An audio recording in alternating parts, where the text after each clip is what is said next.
नहीं रो मत बेटा। विशाल प्लीज, आपने कुछ गलत नहीं किया बेटा।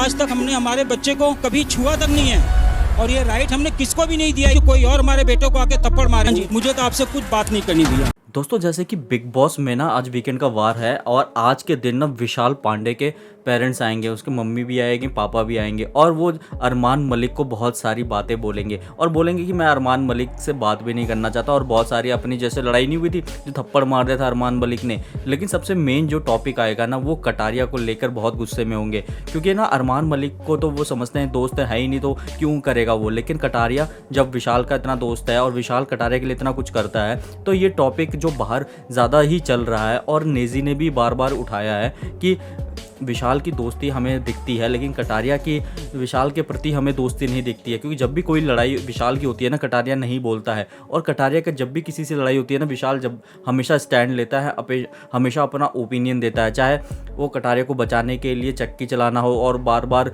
घर वालों को बोलना हो तो हमेशा विशाल स्टैंड लेता है। तो यही बात आज वीकेंड के वार पे विशाल के पेरेंट्स उठाएंगे, तो ये बहुत ही ज़्यादा इम्पॉर्टेंट था ये बात। अगर कोई मतलब आज बाहर का कोई आ जाता, लेकिन अब विशाल के पेरेंट्स से बढ़िया इसे कोई अच्छे से समझा नहीं सकता।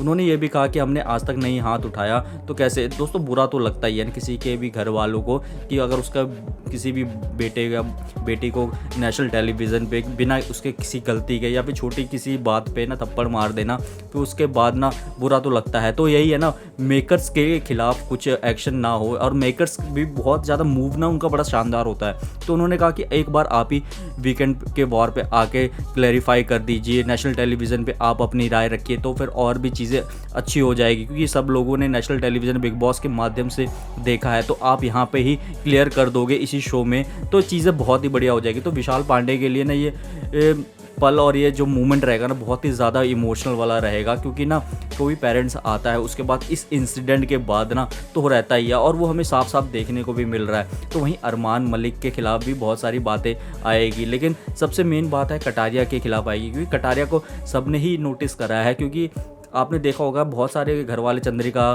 दीक्षित ने भी बार बार यही उठाया है कि जब लव ने ही साथ नहीं दिया तो हम कैसे दे। सना मकबूल तो भी यही कहती थी बार बार। सना मकबूल ने भी कोशिश करी कि लव अपना सारा अच्छा मतलब बताए कि क्या हुआ था क्या। मेरा तो ये ओपिनियन है कि लवकेश अगर उस इंसिडेंट में सिर्फ इतना बोल देते ना कि इसकी जो नीयत थी ना वो साफ़ थी, ऐसा कुछ नहीं था, बस नॉर्मल मजाक वे में कहा था, बस उतना स्टैंड लेना था, तो ये बात वहीं रुक जाती, आगे नहीं बढ़ जाती। लेकिन वही चीज़ें है ना, वो चीज़ गलती तो हुई थी कटारिया से, छोटी हो लेकिन गलती हुई थी। तो इसी वजह से ना ये जो विशाल पांडे के पेरेंट्स आएंगे ना तो ये बातें क्लियर करना बहुत ही ज़्यादा ज़रूरी था विशाल के लिए भी, क्योंकि विशाल की गेम स्ट्रॉन्ग है, वो टॉप 3 में जाएगा और क्या पता शो भी जीत सकता है, क्योंकि ना उसने बहुत अच्छा दिया है शो को और कंटेंट भी दिया है। तो इसी वजह से ना ये विशाल पांडे के पेरेंट्स को बुलाया गया है कि उसका कॉन्फिडेंट भी रहे, अप को डाउन ना हो और उसे खेलने में भी मदद मिले। दोस्तों, आपका क्या कहना है इस पूरे इंसिडेंट में किसकी गलती थी? क्या कटारिया को साथ देना चाहिए था विशाल पांडे का? कमेंट करके अपनी राय दें। वीडियो अच्छी लगी वीडियो को लाइक, चैनल को सब्सक्राइब जरूर करें।